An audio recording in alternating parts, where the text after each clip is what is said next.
Meus irmãos, meus pais, bom estar mais uma vez com vocês aqui para poder partilhar a palavra. E hoje nós vamos pensar numa características de uma igreja bíblica. E que bom que nós podemos ter uma Bíblia, uma autoridade que nos ajuda a pensar como nós hoje em 2025, sou um cara à frente do meu tempo. Alguém esqueceu um Kindle aqui? De quem que é? Já vou tomar posse aqui desse Kindle, hein? Como nós hoje em 2025 podemos pensar, né, a nossa comunidade. Eu fico sempre muito espantado de alguma forma, porque se você vai estudar um pouquinho as religiões antigas, é muito comum que se falava de outros deuses, né? Se você pega o Antigo Testamento, por exemplo, era comum você ter uma espécie até de batalha entre os deuses. Realmente assim, uma guerra de deuses, né? Você pega lá, por exemplo, o profeta Elias com os profetas de Baal, e você tem uma batalha de deuses lá. Você tem outras culturas com outras divindades, e é incrível como a cultura da Bíblia Sagrada, ela permanece, ela atravessa a história, e hoje nós nos sentimos parte da família de Deus. Hoje, o Deus de Israel é também o nosso Deus, o Deus dos cristãos. E no Ocidente, por assim dizer, é incrível como é a narrativa que permanece. E talvez isso possa indicar até mesmo a veracidade desse único Deus. Então eu realmente me encanto quando eu olho para a Bíblia e eu paro para pensar que nela a gente encontra, como por exemplo, as características de uma igreja. Eu posso pensar uma igreja bíblica, eu posso pensar uma vida cristã. Eu posso pensar em como pautar a minha vida e a minha vida em comunidade a partir de um livro, que eu sei que é a palavra de Deus, e não só a palavra de Deus, mas é a verdade. Então eu me submeto a essa verdade, algo tão precioso. E então eu posso olhar para essa verdade e pensar como deve ser a minha vida hoje, depois de tantos séculos do que aquilo que aconteceu. Ou seja, nós temos aqui uma comunidade no livro de Atos, que é o texto que eu quero ler com vocês, Atos capítulo 2, versículo 42, você já pode ir abrindo a sua Bíblia, onde nós podemos ver pelo menos 4 colunas da igreja primitiva, coisas que nós podemos olhar para o texto bíblico e, sem sombras de dúvidas, vermos como essa comunidade se portava naquele tempo. E é muito interessante porque nós vivemos num mundo da autenticidade, se fala muito em autenticidade, nós vivemos na era dos influencers, que os jovens não querem mais trabalhar, né? Ou eles querem tentar a carreira, que é um trabalho. Aliás, tudo é trabalho que eu vou falar agora, mas os jovens muitas vezes não pensam mais em carreiras como nós pensávamos antigamente. Eles querem ser o jogador de futebol influencer. E se vive essa ideia da autenticidade. Eu preciso ser autêntico, seja você mesmo, descubra a sua voz interior, ouça o seu coração. A gente vive muito nesse tempo, dessa autenticidade. Só que nós que somos cristãos, temos pouquíssimo espaço para autenticidade, pouquíssimo espaço para inventar moda, em última análise. Eu sei que isso muitas vezes tolher a criatividade. Às vezes eu falo isso para minha filha: filha, não inventa moda. E eu sei que isso às vezes é tolher a criatividade, né? Porque inventar moda pode ser uma coisa boa, exercer a criatividade. Mas em última análise, nós como cristãos temos pouco espaço para inventar, temos pouco espaço para autenticidade. Como assim, Bíblia, temos pouco espaço para autenticidade? Porque nós, cristãos, somos súditos de um reino. Nós, cristãos, somos pessoas que imitamos um comportamento. Discípulo, em última análise, é aquele que imita um comportamento. Vou dar um exemplo. Eu odeio dirigir. Inclusive, quando eu estou numa cidade que eu não conheço, eu fico mais nervoso ainda. Quando eu estou dirigindo numa cidade... Curitiba, vou dar um exemplo. Eu fico nervoso dirigindo em Curitiba. Porque eu sou um motorista de Joinville, então eu conheço os motoristas de Joinville, que são os melhores de Santa Catarina. Mas, então eu como motorista de Joinville em Curitiba, eu tenho assim, eu fico nervoso, mesmo tendo GPS e tal. Qual é a melhor forma que eu acho de dirigir em Curitiba? É quando o meu amigo que mora lá fala assim, ó: vem atrás de mim. Nossa, que alívio, gente. Ele pega o carro dele, aquele carro vermelho. Eu só tenho que olhar para aquele carro vermelho e é isso, vai atrás. Então não tem espaço para autenticidade, vou trocar de pista, não vou pegar esse outro caminho, não. Eu estou seguindo ele. Não tem espaço para autenticidade. Eu estou imitando o trajeto dele. Nós, como discípulos de Jesus, somos imitadores. Nós somos imitadores. E nós imitamos quem? Imitamos os apóstolos, que imitaram Cristo. Então, quando Paulo fala, por exemplo, né, sede meus imitadores, como eu sou de Cristo, Paulo não está sendo arrogante. Gente, olha como eu sou bom, me imitem. Ou vistam o que eu visto, ou falam da mesma maneira que eu falo. Não é isso. Mas é justamente uma imitação, por quê? Porque ele é alguém que teve um encontro real com Cristo, é um apóstolo, é alguém que tinha a revelação da verdade. Então, sim, sejam meus imitadores. Olha, eu estou imitando Cristo, eu estou vivendo o Evangelho. Vivam o Evangelho. Vivam a palavra de Deus. E a palavra de Deus é a verdade. É o que Jesus fala em João capítulo 17. Olha, santifica-os na verdade, a tua palavra é a verdade. É esse ambiente. Então não tem muito espaço para autenticidade. Não tem muito espaço. Claro que nós, como igreja hoje, no século 21, em pleno 2025, para deixar bem claro, 2025, mas gente, já é outubro de 2025, não sei vocês, mas já é outubro. Sei lá, janeiro, fevereiro, teve um apagão, já estamos em outubro, né? Ou seja, tanto que nós hoje, em 2025, nós não temos muita liberdade. A gente copia a igreja primitiva. É claro que, no nosso tempo, temos especificidades. Hoje nós podemos dar oferta em Pix. Maravilhoso, tecnologia, está ali, QR Code no banco. Pá. Ou você pega aquele negócio que é, como é que é o nome? É dinheiro de papel. Aí você vem aqui e coloca aqui. Antigamente não era assim. Antigamente era outro tipo de ofertas, até alimentos e tal. Enfim, o que eu quero dizer é o seguinte, que nós temos as especificidades do nosso tempo. Nós temos os desafios do nosso tempo. E nesses desafios do nosso tempo, aí existe aquela margem para autenticidade. Ok, como nós hoje somos igreja no século 21? Como nós hoje somos igreja em 2025? Como nós hoje somos igreja no sul do Brasil? Como nós hoje somos igreja aqui e por aí vai. Só que, o que nós aprendemos com o nosso reformador, o Lutero? A gente sempre vai olhar para as fontes. Então, o nosso objetivo não é ficar copiando o século XVI. Nosso objetivo não é imitar Lutero. Nosso objetivo é sempre voltar às fontes. Então, por isso que eu posso olhar para as Escrituras e eu perceber que existem características de uma igreja bíblica que atravessa a história, que atravessa os séculos. Inclusive, atravessa culturas. E isso é surpreendente. O Evangelho consegue atravessar culturas. Ao mesmo tempo em que uma igreja aqui no Brasil pode preservar as suas características e a sua brasilidade, da mesma forma uma igreja na Europa, nos Estados Unidos, na China, na Coreia, você vai ter as questões específicas daquela região. Você pega, por exemplo, se você vê o louvor em comunidades africanas, é um pouco diferente do nosso. Mas não quer dizer que o nosso é pior ou melhor e vice-versa, mas se tem as questões e as expressões do povo. Só que olha só que coisa maravilhosa. É por isso que em Atos 1:8, né, o grande texto áureo do livro de Atos, é dito que a gente vai receber poder e vai ser testemunha em Jerusalém, Samaria, Judeia, até os confins da terra. E se nós somos convocados a sermos testemunhas até os confins da terra, significa que a mensagem que a gente carrega, que a mensagem da qual somos arautos, somos mensageiros, é uma mensagem que serve em todas as culturas. É uma mensagem que pode entrar em todas as culturas. Veja você, por exemplo. Você fica se pensando quem é você. Você, inclusive, usa uma máscara. Todo mundo usa máscara aqui. Outubro, Halloween, máscara, enfim, está dentro, né? Todos nós usamos máscaras aqui de alguma maneira. Nós temos os nossos papéis sociais, nós temos o empresário, a empresária, nós temos o funcionário, a funcionária, nós temos o pai, nós temos o marido, sabe? Nós temos funções que exercemos e de alguma forma temos essas personas, essas máscaras.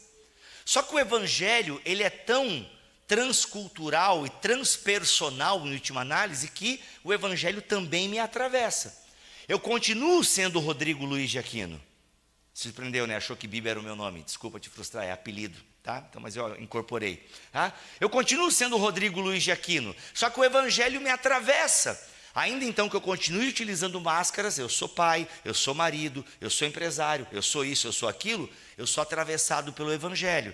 Então, ao mesmo tempo que eu mantenho algumas características minhas, eu sou também uma cópia de Jesus. Eu sou também atravessado pelo Evangelho. Então eu posso falar do que é o ser um cristão. Conseguem compreender onde eu estou querendo chegar? Que a Bíblia Sagrada, por ser a verdade de Deus, por ser o ambiente onde nós somos santificados, né? Como ele fala, santifica-os na verdade, a tua palavra é a verdade.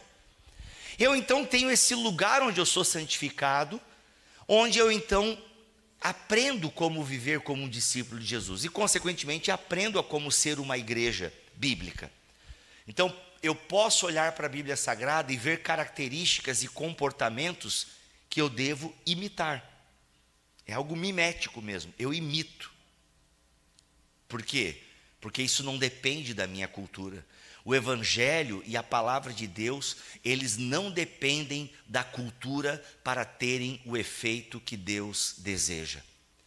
Continuam algumas características sendo preservadas, mas a essência vai sendo mudada pelo poder do Espírito Santo. Em Atos 2:42, então nós temos pelo menos aí 4 colunas da igreja primitiva, que podem ser também nossas colunas, que podem ser também motivações para nós e um ideal a buscarmos, se é que já não buscamos e devemos somente alimentar e empolgar e animar mais pessoas.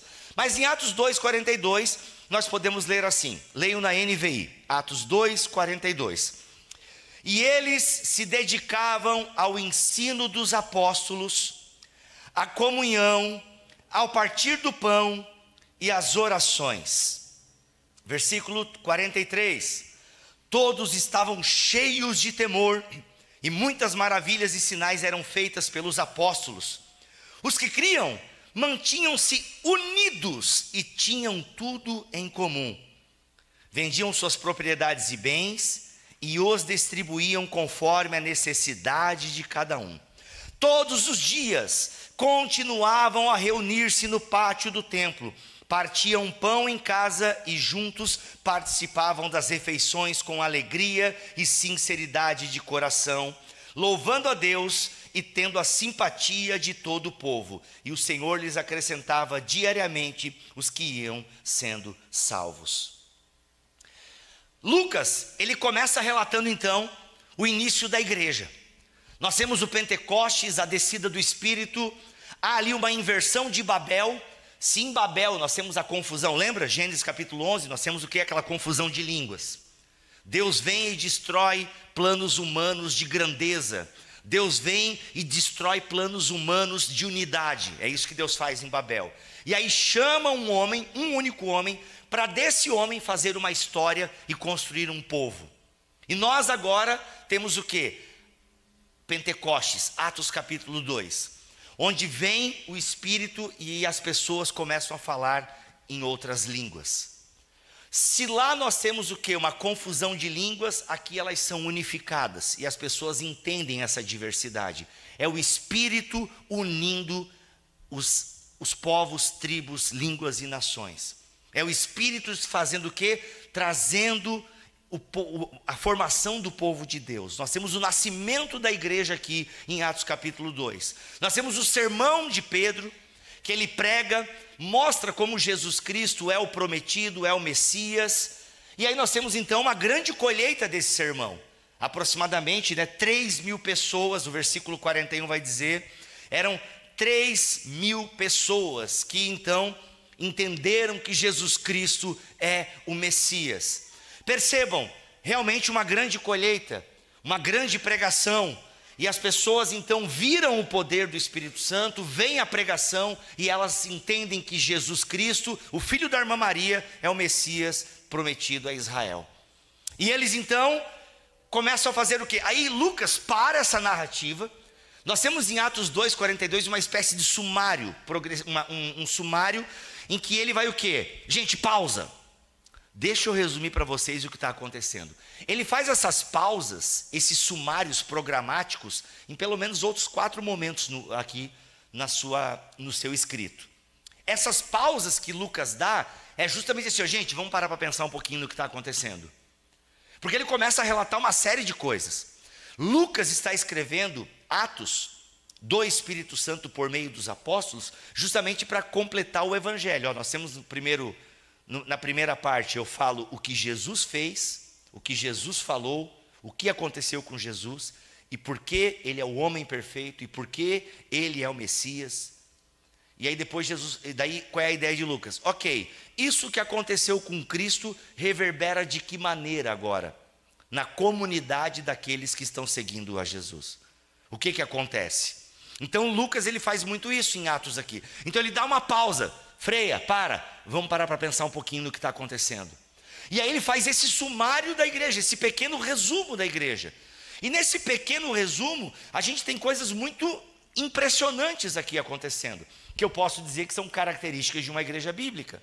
São pelo menos esses 4 pilares que tem aqui, essas 4 colunas que sustentam uma igreja em qualquer lugar do mundo, em qualquer cultura. A primeira questão que Lucas coloca aqui é que eles se dedicavam ao ensino dos apóstolos. Eles se dedicavam. A NVT, a nova versão transformadora, coloca se dedicavam de coração. De fato, o coração não está no texto original. Eles se dedicavam de coração. Mas eu gosto dessa tradução da NVT, e toda tradução é uma interpretação. Eu gosto dessa tradução da NVT, porque a ideia mesmo ali, no original, eles se dedicavam continuamente. De forma, o verbo ali está no tempo imperfeito e indica uma ação contínua. Eles se dedicavam constantemente. E a ideia do coração, eu gosto dessa adjetivação, por quê? Porque era de coração. Eles se dedicavam de coração. Se dedicavam ao quê? Ao ensino dos apóstolos. E aí se eu paro para pensar, gente, uma igreja que nasce poderosa, é uma igreja cheia do Espírito, é uma igreja que entende que a terceira pessoa da Trindade está agindo entre eles. Nós temos um grupo que ouve Jesus falar, enviarei o outro Consolador. Nós temos um grupo que ouviu Jesus subindo aos céus, e ele fala o seguinte, Atos 1:8, vocês receberão poder. Então está esse grupo ali também. Então é uma igreja cheia do poder. É uma igreja que tem o Espírito Santo. Mas uma igreja cheia do Espírito Santo é uma igreja que se dedica de coração ao ensino dos apóstolos. E é interessante que o que os apóstolos fazem aqui, o que Lucas relata o que está acontecendo há uma pregação, e como é que então eles perseveram nessa comunidade? Como é que essa pregação, qual é o efeito dessa pregação? O efeito dessa pregação é uma comunidade que está ensinando constantemente. Se você repara no ministério de Jesus, ele está a todo momento ensinando. De acordo com o Evangelho de Mateus, Jesus começa o seu ministério ensinando. Jesus termina o seu ministério falando o que para a igreja? Vão e ensinem. Olha só. E se você for ler com atenção o livro de Atos, você vai perceber a todo momento que essa era uma característica da igreja. Eles ensinavam e passaram a noite ensinando. Tem a passagem de Eutico, 1 Coríntios, agora esqueci a passagem, 1 Coríntios, mas Paulo está lá pregando, Eutico dorme de cansaço e cai e morre da janela. Ainda bem que ninguém está sentado aí. É que Paulo também não era um pregador, um orador muito, não falava assim de forma, não tinha uma boa oratória. Ele mesmo fala isso quando escreve aos Coríntios.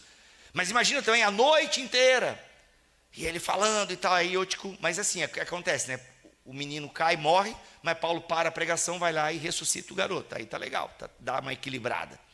Opa, olha o que aconteceu. Às vezes Deus permitiu isso para a galera. Mano, peraí.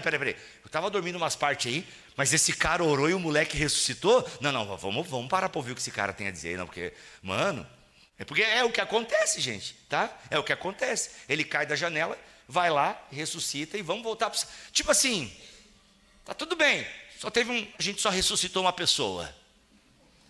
Esse era o naipe da igreja. Ali, um demoniado saiu, uma cura, um milagre. Outra coisa comum no livro de Atos: sinais e maravilhas acompanhavam a igreja. Aliás, existem alguns estudos de movimentos religiosos, não só cristãos, mas muito do crescimento de movimentos religiosos estão atribuídos a isso, a milagres, a coisas espirituais que acontecem.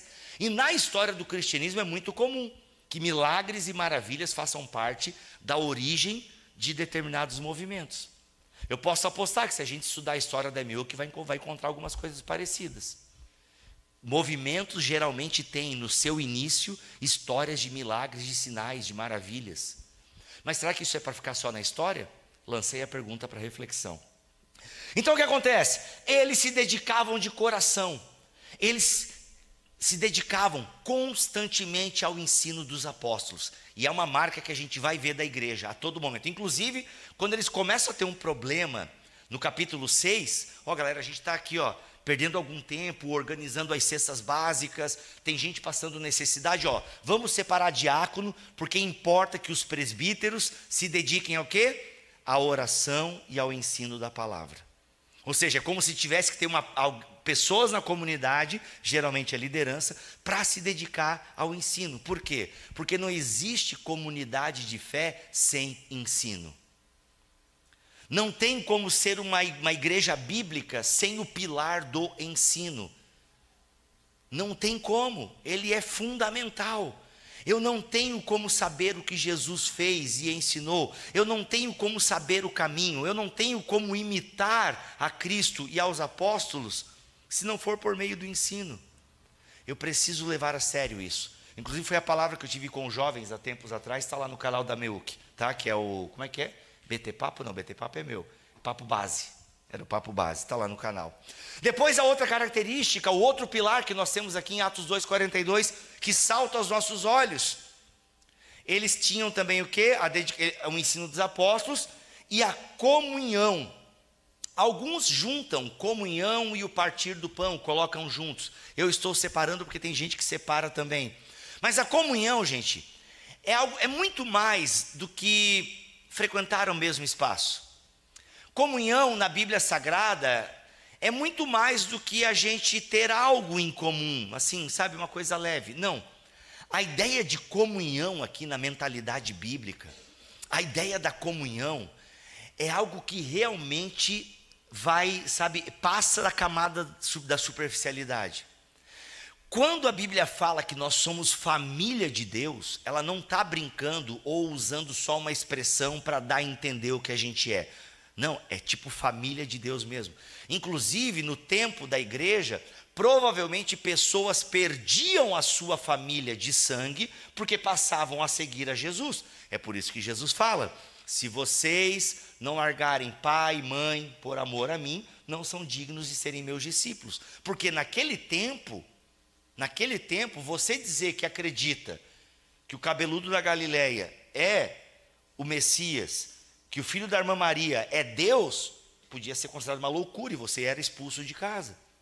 E literalmente, a comunidade de fé passava a ser a sua família. Então não era só uma acolhida, não, a gente é família. Não, a gente é família tipo o Velozes e Furiosos mesmo, o Toretto que abraça todo mundo e voa de carro junto, e faz tudo junto, divide grana, divide tudo, sabe? É uma parada muito séria. Querem entender um pouquinho como é o lance da comunhão? Que não é só um modo de dizer, ou pegar na mão no final do culto, né? Irmãos, vamos ter um tempo de comunhão. A gente fala assim, irmãos, vamos ter um tempo de comunhão. Aí a gente ou promove um café, promove algum evento. E isso é muito bom. Não estou desmerecendo isso, por favor. Inclusive, acho que o primeiro evento que eu e a Xanda e a nossa família participou aqui da MEU, que foi um evento de comunhão, lá não sei onde. Como é o nome daquele lugar lá? Mato, lá no mato. Isso, Rio da Prata. Foi lá, maravilhoso, entende? E foi muito bom, porque a gente está lá, daí a gente senta, e vem um, vem outro, é muito bom. Só que não é isso que é comunhão na Bíblia Sagrada. Isso é também, mas isso é uma expressão, uma fatia. Comunhão na Bíblia Sagrada é algo mais intenso, ao ponto de a gente ler nos outros versículos o seguinte: eles eles faziam o quê? Eles vendiam suas propriedades e bens e os distribuíam conforme a necessidade de cada um. Não é como às vezes a gente pensa que eles vendiam tudo, né? Que aí quem tinha 3 casas vendia 2 e entregava aos pés dos apóstolos. Não, não é isso. Esse texto aqui inclusive dita como a gente deve entender as outras passagens. Era conforme a necessidade. Mas era bem aquela história mesmo de que minha casa é sua casa, sabe? Mi casa, sua casa, esse ditado aí que a gente vê nos desenhos da Pixar, tá? O que acontece? É uma parada de comprometimento mesmo. Ninguém aqui vai passar necessidade. Ninguém aqui vai ter sobrando. Ninguém aqui vai passar necessidade. É algo muito, é de família mesmo. De estar juntos, de comunhão, é tipo uma ideia de uma sociedade. Quando você tem sociedade com alguém, você não pode levar de qualquer forma a sociedade, você tem que estar tomando muito cuidado com aquilo. Você tem que estar, né, você divide tarefas com o seu sócio, né, ou com a sociedade, mas você tem que estar sempre prestando atenção.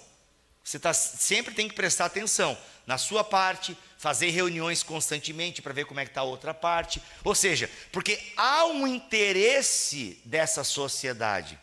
O interesse dessa sociedade é que o negócio vá bem. Porque se o negócio vai bem, ambos os sócios ou a sociedade também colhe os seus louros, os lucros disso. Então você precisa prestar atenção. A ideia aqui de koinonia é essa cumplicidade. É saber que nós temos um negócio em comum, que nós temos algo em comum.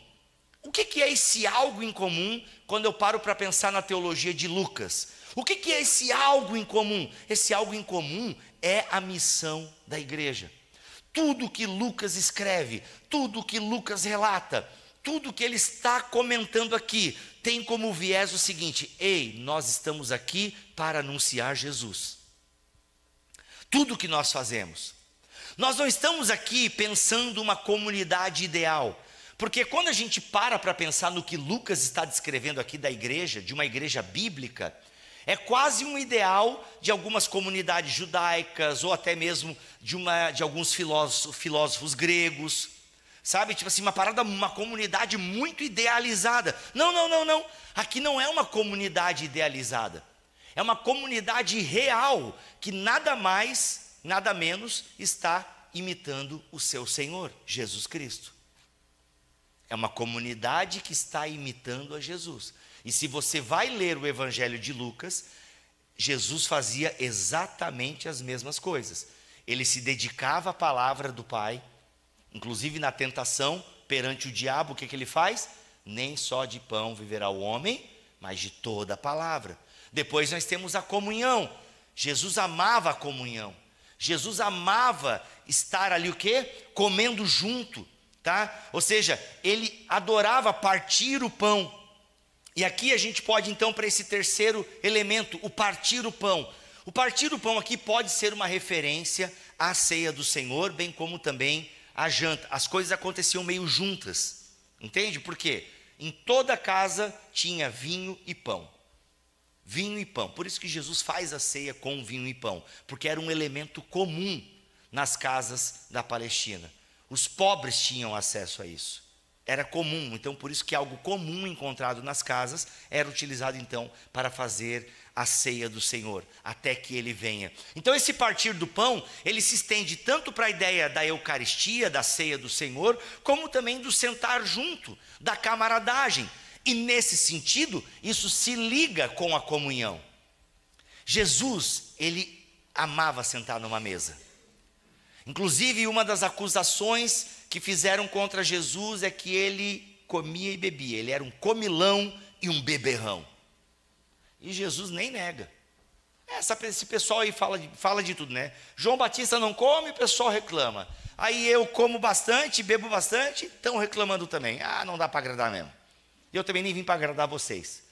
Entendeu? Eu não vim chamar vocês, eu vim chamar os pecadores ao arrependimento. Ainda que em vários momentos, Jesus chama também os fariseus e mestres da lei. Mas Jesus adorava aquilo que alguns chamam de comensalidade. que é a comensalidade? É a comunhão ao redor da mesa. Isso é maravilhoso. Então, o partir do pão. E aí o texto, inclusive, depois nos fala que era constantemente isso. Eles partiam o pão em casa e juntos participavam das refeições com alegria e sinceridade de coração. Todos os dias. Obviamente que era um sistema social diferente, era um tipo de vida diferente. Não dá para a gente imitar. Deus o livre visita todo dia na minha casa. Não tem como, né? Mas era um tipo de vida diferente. Só que, o que mostrava isso aqui? O que mostra? Que eles eram comprometidos uns com os outros. Essa é a ideia.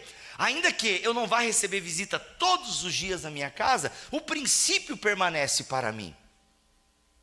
Por isso que hoje nós podemos ser uma comunidade bíblica se nós nos dedicarmos constantemente à doutrina dos apóstolos, promovermos a comunhão, estarmos verdadeiramente interessados na vida do outro, verdadeiramente interessados. E gente, vamos ser sinceros, não dá para a gente ser verdadeiramente interessado na vida de todo mundo, não dá. Às vezes eu recebo umas perguntas assim, lá na minha caixinha do Instagram: Bibo, eu fui numa igreja nova e, nossa, muita panela, nossa, muita panelinha, muito grupinho, como que faz? Aí eu sempre respondo: entra numa panela, criatura. Não tem o que fazer. É normal as agremiações, os ajuntamentos. O que não pode ter é tampa. O que não pode ter é tampa nessa panela. E todo mundo que quiser entrar, pode entrar. Só que é normal nós nos ajuntarmos por afinidade. Agora, é muito importante que nós... Gente, essa aqui é a parte, acho que uma das partes principais da mensagem de agora, presta atenção. É muito importante que nós tenhamos os nossos olhos abertos. Por quê? Porque é dito aqui que eles se dedicavam de coração ao ensino dos apóstolos. É dito aqui que houve uma pregação e muitas pessoas se converteram. Mas as pessoas não vão permanecer na comunhão somente ouvindo o ensino dos apóstolos. As pessoas não vão permanecer na comunidade só ouvindo doutrina. Elas não irão permanecer na comunidade só com ensinamento bíblico e com estudo bíblico. Como que uma pessoa permanece na comunidade? Quando ela é ouvida, quando ela é percebida. Por isso a gente precisa ter olhos atentos. Quem está chegando na nossa comunidade? Como está chegando? Por que está chegando? Como chegou até nós? Tem que ser um movimento meio duplo. Eu sempre digo isso também no meu Instagram. Olha, chegue e se interesse pela comunidade. Você vai, frequenta uns cultos, gostou da palavra, gostou do louvor, pá, não é parede assim, tal, beleza. Gostei disso aqui. Agora então faça o seu movimento em direção a essa comunidade. Porque tem gente que também, né? Vem e assim, né? Entra mudo, sai calado. E aí para essas pessoas a gente precisa ter as nossas aqui. Percebi aquela pessoa ali. Vou falar com ela. Percebe que tem que ser esse movimento duplo? Porque quem está vindo aqui também precisa ter um interesse. Procurar o pastor no final do culto. Oi, tudo bem? Já estou aqui vindo a 4 cultos, gostei e tal. Como é que faz para se integrar aqui? Aí os obreiros da casa vão dar direções. Mas ao mesmo tempo, nós que somos também obreiros dessa casa, e a primeira pregação que eu fiz aqui nessa comunidade foi sobre isso, somos sacerdotes e sacerdotisas do Deus vivo, nós também temos esse compromisso de ficar de olho quem está vindo na nossa comunidade. Porque ela não vai permanecer só ouvindo o sermão aqui de domingo, por melhor que sejam os nossos pregadores, e não estou falando de mim. Ela vai permanecer aqui nessa comunidade se ela se sentir parte de algo. Galera, o que a gente mais vê são movimentos com péssima teologia, ajuntando multidões. E aí você se pergunta, por que esse movimento que tem uma teologia ruim junta tanta gente? Porque eles sabem fazer a galera se sentir um. Eles sabem fazer a galera se sentir parte. Eles sabem fazer. E talvez não seja difícil. Porque se nós temos o Espírito Santo, se nós temos o Espírito Santo que age em nós, na nossa comunidade, o Espírito Santo nos empurra para a comunhão. O Espírito Santo nos empurra para uns aos outros. É natural. A gente só precisa ser mais sensível à voz do Espírito. A gente só precisa ser mais sensível à voz do Espírito. Agora você talvez esteja pensando assim: nossa, mas eu não tenho visto muita gente nova na comunidade. Aí é outro problema. Aí eu deixo para a pregação de domingo que vem. Aí o que acontece? E eles então partiam pão.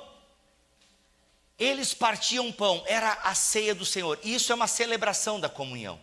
Porque nós vamos fazer isso aqui todos os dias, até que tu venha. Até que tu venha, nós vamos fazer isso. Tinha também uma coisa que a gente não pode desconsiderar, é que se tinha também aquela ideia de que Jesus estava para voltar também. Tinha um pouco essa ideia, gente, vamos lá, Jesus em breve vai voltar. Então isso também facilitava um pouquinho essa dinâmica deles. Jesus ainda não voltou. Estamos em 2025, ele ainda não voltou. Mas de alguma forma isso não deve mudar a nossa dinâmica de comunhão. Não vai ser todo dia, não vamos estar todos os dias aqui nesta casa. Mas essa dinâmica de nos importarmos, de partilharmos o pão, de partilharmos os nossos bens, de partilharmos as nossas finanças. Mas não, nem só de dinheiro vive a comunhão. Quantas outras coisas que você tem que você pode dividir? Riquezas e pobrezas, já falei isso aqui para vocês. Você tem pobrezas que vão ser supridas por riquezas de outros, assim como você tem riquezas que suprem a pobreza de outros. Essa é a dinâmica do reino de Deus. E eles então se dedicavam também de coração ao quê? Eles se dedicavam de coração às orações. Não temos muitos detalhes aqui sobre as orações. Talvez eles só fizessem as orações do próprio templo, as orações que eles aprenderam no templo enquanto judeus. A comunidade aqui é uma comunidade de judeus por enquanto, começa como uma comunidade de judeus, só mais para frente, lá no capítulo 10, que a gente vai ter uma abertura maior para os de fora. A gente não sabe ao certo que orações eram essas. Com certeza o Pai Nosso estava aqui. Com certeza a oração do Pai Nosso está aqui. Por quê? Porque é a oração direta que nós temos informação, é a oração que Jesus ensinou aos seus discípulos. Sem sombra de dúvida, essa oração estava aqui. E olha como é interessante, né? A oração do Pai Nosso fala: o pão nosso de cada dia dá-nos hoje. É tudo nosso. O Pai é nosso, o perdão é nosso, o pão é nosso, o reino é nosso. Olha como a comunidade, a comunhão está presente. A gente não sabe ao certo que orações eram essas. O que a gente sabe é que eles se dedicavam de coração. Eles se dedicavam constantemente. Todos os dias. Percebam esse movimento? Percebem esse movimento? Constantemente, diariamente. Percebem como é uma constante? Como a vida com Cristo é uma constante? E outra, nós somos seres humanos, vamos desanimar na caminhada. Se tem isso aqui não é nem profecia, olha que eu sou pentecostal, poderia até profetizar aqui, tá? Mas não é nem profecia, é certo que você vai se decepcionar, é certo que você vai cansar na vida com Deus. É certo, é assim, mas é batata. Porque você é um ser humano, e você cansa de constância. E aí a importância da comunidade. Aí a importância da comunidade. Aí a importância o quê? Da amizade. É um outro aspecto que eu não falei da comunhão, mas a palavra koinonia, ela evoca muito essa ideia da amizade. Da amizade. Aí a importância dessa comunidade onde nós nos seguramos uns dos outros. Inclusive Tiago fala isso, né? Eu até falei na última pregação aqui, Tiago termina a carta dele falando: olha, se alguém de vocês se desviar da verdade, é bom que um de vocês ajude essa pessoa a voltar para o caminho. Ou seja, Tiago está escrevendo para crente, e para esses crentes ele está dizendo: olha, quando um de vocês se desviar, é tipo ele está dizendo: olha, tem hora que desvia, tem hora que cansa. E isso está na teologia do Novo Testamento. João vai dizer: olha, se a gente disser que não tem pecado, a gente mente, a gente peca. João está dizendo: olha, não viva uma vida na prática do pecado, porque isso é coisa do diabo. 1 João 3,8, se não me falha a memória. tá? Olha, não vive na prática do pecado, mas que você vai pecar é certo. Então a comunhão, a amizade, ela é fundamental porque nesse exercício constante, eu preciso das pessoas ao meu lado, porque eu vou desanimar, eu vou tropeçar, eu vou cair. Eu preciso de vocês. Não dá para a gente gamificar a vida com Deus. Por exemplo, a galera que gosta de academia tem um aplicativo agora chamado Gym Rats. Está super na moda. Quem usa Gym Rats aí, levanta a mão. Comunidade Sedentários, amém. Achei a minha comunidade. Glória a Deus. Quando eu fiz a pergunta, fiquei um pouco desesperado que vocês levantassem a mão. Mas a galera viciada em academia, que aí o pessoal tem um aplicativo, para você que não sabe o que é o Gym Rats, é o seguinte, é um aplicativo seu, eu não usei, né? Óbvio. Óbvio. Mas eu tenho amigos que tão viciados nisso. E é aquele negócio, né? Você meio que monta um grupo e aí todo dia tem que ter exercício, entendeu? Tem uma amiga nossa lá do grupo que é tão viciada em Gym Rats que ela perguntou se trabalho de parto contaria no Gym Rats. O pessoal não aceitou muito. Ela vai perder naquela semana do parto. Então o que aconteceu? É isso, e você vai o quê? Então gamificando essa relação com a academia. Hoje eu fui, hein? É o tá pago dentro de um aplicativo. Tá pago, tá aqui. Aí tem pessoal que coloca dinheiro, enfim, alguma coisa assim. Então você vai gamificando. Na educação se fala muito isso, vamos gamificar a educação. Então a gente tem que criar aqui um joguinho para ser atrativo, para a galera poder, porque se você fizer essa redação, você vai passar de fase. E a gente vai tentando, e aquilo motiva, né? Ou seja, eu vou passar de fase e tal. Eu não sei como seria isso na fé cristã. Sei lá, quem você ajudou essa semana? Não sei. Vamos fazer aí algum aplicativo de doação. Quem doou mais essa semana? Tem os influencers do bem, né? Já viram esses caras que vão na rua, dão dinheiro, abastece o tanque do carro dos outros? Não é bem isso, entendeu? Só que, como é que... A gente não precisa gamificar porque a gente não está, num jogo. A gente está na vida real. Mas a gente precisa ter essa motivação que vem da própria Escritura. Por quê? Quais são as características de uma igreja bíblica? Ela persevera na tradição. Ela persevera na doutrina dos apóstolos. Só que ela sabe que não só a doutrina não é suficiente para que as pessoas permaneçam na fé. Só a doutrina não é suficiente para se manter uma comunidade. Então ela tem o quê? Ela tem a comunhão, a amizade, essa sociedade, essas coisas em comum. E com isso vem o partir do pão. E o partir do pão é muito mais que o pão. É também fazer a ceia do Senhor, estarmos juntos, testificarmos de que Ele é real, de que Ele voltará, de que Ele mudou a nossa vida. Nós celebramos na ceia do Senhor esse momento onde pecadores participam da mesa do santo. Pecadores participam da mesa do santo. Mas nós também partilhamos os nossos bens, os nossos recursos. Nós temos isso em comum, ninguém passa necessidade. Por exemplo, foi falado aqui que parte, das nossas ofertas vão para a igreja lá de Paranaguamirim. A gente tem que estar de olho lá. Temos que estar de olho lá. Olho aqui, olho, quantas responsabilidades nós temos. Conheço um pouco o trabalho do Serene, porque como estudei na FLT, tive professor que trabalhou lá por muito tempo. Cara, é um trabalho maravilhoso. E é o tipo de trabalho que não pode passar necessidade. Porque dinheiro não falta. Entende? Pode faltar o dinheiro no caixa da igreja, mas ele está no nosso bolso. Então a gente precisa ficar atento a essas coisas. A gente precisa ficar atento a essas coisas. Porque isso é a comunhão. Ninguém aqui vai passar necessidade.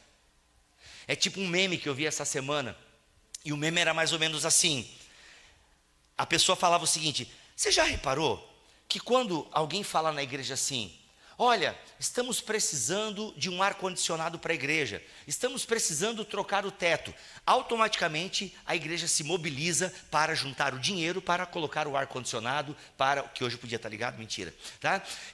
O ar-condicionado e o teto e não sei o que, aí a igreja se mobiliza financeiramente. Aí quando vem assim: irmãos, aqui o irmão Antônio está desempregado, está com 3 contas de luz atrasada e está passando por necessidade, vamos orar? Olha, gente, é um meme, está na internet, e não acredite nas coisas que você vê na internet. Mas a gente já viveu, não estou dizendo, eu estou dizendo eu, assim, sabe, e talvez você, mas eu já vi isso acontecer na igreja. Aí, vamos orar. É que não precisa orar para isso, né? A necessidade está ali, a solução está aqui. Então nós vamos agir. É um pouco mais simples. Mas é claro que a gente vai perseverar também de coração na oração. Está aqui, é a quarta coluna da igreja. A quarta coluna da igreja é a oração. Porque na oração é onde nós temos o quê? Onde nós nos submetemos a Deus. Na oração é onde nós nos entregamos a Deus. A oração do Pai Nosso é aquela oração que regula os nossos afetos. Como assim regula os nossos afetos?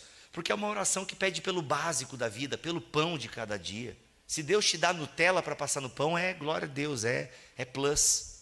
Mas o pão de cada dia deve ser a nossa oração. A oração mostra quem Deus é. Outra característica muito forte na Bíblia Sagrada, no que diz respeito à oração, é a intercessão. As personagens bíblicas, as suas orações são marcadas pela intercessão. Vamos pegar o exemplo maior de todos, Jesus Cristo. João capítulo 17, só os primeiros versículos ele ora por ele. Todo o restante do capítulo é ele orando pelos discípulos que estavam junto com ele e por nós. A marca da oração na Bíblia é a intercessão. Então, quais são os 4 pilares da igreja? Quais são os 4 pilares de uma igreja? O ensino, o aprendizado. Isso aqui acontece na mutualidade dos dons, os dons que são entregues, sabe? Aliás, a gente precisa promover inclusive esses encontros geracionais, mais jovens com mais velhos. A gente precisa promover mais isso, sabe? Esses encontros geracionais, porque esse ensino acontece muito na caminhada. Entende? O ensino acontece muito na caminhada. E esse é um pilar da igreja, o ensino, o aprendizado. Eu ensino, eu aprendo. Depois nós temos o quê? A partilha, a comunhão, o partir do pão, a vida, a comunhão, a comensalidade, a ceia do Senhor. Inclusive assim, gente, é muito bonito porque na igreja primitiva, uma janta era ceia, podia ser a ceia. Uma janta qualquer poderia ser a ceia. Uma janta na sua casa pode virar uma ceia. Eu não sei, depois converso com a direita, não sei como é que funciona isso aqui. Sou novo aqui ainda, não me atualizei nessa parte. Mas tecnicamente uma janta na sua casa pode virar uma ceia. Não faça com vinho, suco de uva, mas pode virar uma ceia. Porque a nossa comunhão, ela tem intencionalidade. A gente não está junto só por estar, a gente não se reúne só por se reunir. Qual é a intencionalidade de Lucas? Quando Lucas escreve o que escreve, qual é o pano de fundo, qual que é a intencionalidade? A missão. Alguém prestou atenção, muito bom. A missão. Tudo que Lucas escreve é para missão, é missional. É de caráter missional, tudo. Então a comunhão, o aprendizado, o ensino, a partilha, a oração é missional. É pensando nos de fora. E gente, termino dizendo, às vezes a gente usa um discurso assim, números não são importantes. Não, Jesus não está interessado em números. A gente tem que cuidar um pouco com esse discurso. Eu confesso que uma igreja não pode estar obcecada por números. Uma igreja não deve estar obcecada, não, a gente tem que fazer discipulado e tem que multiplicar. E aquela coisa, sabe, meio esteira de produção. Então a gente faz discípulo como faz peça de carro. Não, discípulos não se fazem em esteira de produção. Discípulo se faz de forma artesanal, na caminhada, com empenho, com carinho, com esforço, com dedicação. Agora, os números não devem ser ignorados. Porque se números não fossem importantes, Lucas não iria colocar que 3.000 foram acrescentados. Lucas não ia terminar esse resumo dizendo que outras pessoas eram acrescentadas à igreja. Em outros momentos ele vai relatar outros números. Lucas está preocupado com o crescimento da igreja. Números não são a nossa meta, porque a nossa meta são pessoas. Só que nós devemos nos perguntar quem nós estamos batizando. Onde estamos batizando? Onde estão os nossos batizados? Quem estamos discipulando? Não é uma competição de qual é a maior igreja. Não é para a gente entrar numa gamificação da Melk agora. Qual será a maior Melk de Santa Catarina? não é isso. Mas números são importantes. Batismos anuais, quantos nós batizamos esse ano? A quantidade de batismos, de alguma forma, aponta para a saúde da igreja. E quando eu falo saúde da igreja, não vem querer colocar a culpa só nos missionários, não. Igreja somos eu e você, é todos nós. Nós somos os missionários aqui da Milk, eu e você. Números não são irrelevantes, não são a nossa meta, mas eles não são irrelevantes. Uma igreja bíblica, ela vai batizar em nome do Pai, do Filho e do Espírito Santo. E Deus acrescentará pessoas a essa comunidade, de todos os povos, tribos, línguas e nações. Nós precisamos abrir os olhos para isso. Números não são importantes, mas eles apontam para a missão da igreja. E a missão da igreja é para os de fora. É ensinar os de dentro, é ensinar os de dentro e ensinar os de fora. Isso é importante. É um desafio para nós. Uma comunidade cheia do Espírito é uma comunidade que está ouvindo o mundo, que está olhando para o mundo. Como que é o evangelismo? Esses pilares nos dão um caminho. A bondade, o amor, o partilhar foi uma grande marca da igreja em toda a sua história. Em toda a sua história. É o fermento da igreja, é essa bondade, essa partilha. Não é muito difícil. Como é que eu manifesto a verdade no mundo de mentira? Com o amor, com a partilha, com a comunhão. Amando a gente, nos amando, e nisso saberão que vocês são meus discípulos, quando vocês amarem uns aos outros. E quando a gente começar a espelhar, a espalhar, a transbordar aquilo que está sobrando em nós. Quando formos cheios do Espírito, como Paulo orienta aos Efésios no capítulo 5, no versículo 18, sejam cheios do Espírito. Quando começa a transbordar em nós, começa a respingar nos de fora. É um caminho um pouco natural. E que Deus nos ajude nesse sentido. Que o Senhor nos encha do seu Espírito nesse sentido. Que Ele nos ajude a sermos uma comunidade com esses pilares. Percebam, tudo que Atos 2,42 coloca para nós, é possível. Tudo que Atos 2,42 coloca para nós, serve em qualquer cultura. Serve para qualquer povo. Serve para qualquer pessoa, para qualquer comunidade.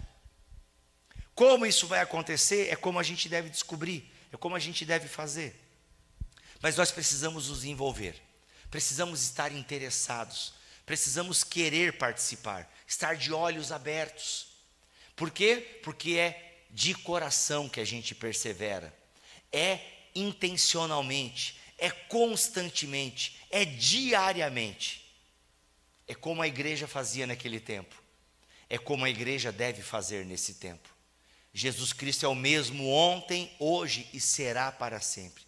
Se daqui a 100 anos ainda existir humanidade aqui na terra, e ainda existir igreja, e vai existir igreja de Jesus, esses continuarão sendo os pilares de uma igreja bíblica, independente do tempo, independente da cultura, porque o Espírito Santo atravessa culturas, e ele sempre vai atravessar culturas, e a própria cultura nossa particular, a própria cultura da nossa comunidade, ele atravessa, porque é ele que reina, não a nossa cultura. E se ele reina, a missionalidade começa a fazer parte de nós, para a glória dele, em nome de Jesus. Vamos orar? Pai, em nome de Jesus, diante da tua presença, nós estamos diante da tua palavra, Senhor, a tua palavra que sempre nos consola, porque mostra que somos o teu povo, que somos escolhidos por ti, somos o teu povo, cheio do teu Espírito, mas ela também nos confronta, Senhor, porque muitas vezes nessa caminhada, nesse dia a dia, nesse constantemente, nós acabamos esmorecendo, nós acabamos cansando, nós acabamos deixando algumas coisas para trás. E sempre de novo nós precisamos ser lembrados por ti. Sempre de novo precisamos ser lembrados pela tua palavra. Pai, em nome de Jesus, essas características bíblicas que já estão na nossa comunidade, nós te louvamos a Deus por isso, mas que elas possam ser cada vez mais evidentes em nós, a começar em nós, a começar em cada um de nós, enquanto povo, enquanto comunidade, que possamos, Senhor, perseverar diariamente, constantemente, de forma intencional, nessas características que são básicas de uma igreja que se diz cheia do Teu Espírito. Em nome de Jesus Cristo, Senhor, ajude-nos para a glória do Teu nome. O nosso objetivo é Te fazer conhecido. O nosso objetivo é Te fazer conhecido. O nosso objetivo é Te fazer conhecido. Muitos ainda não Te conhecem. Nós queremos Te conhecer mais e mais, para que sejamos tão cheios de Ti, que transborde em outro, que transborde no próximo, para a glória do Teu nome, em nome de Jesus. Amém e amém.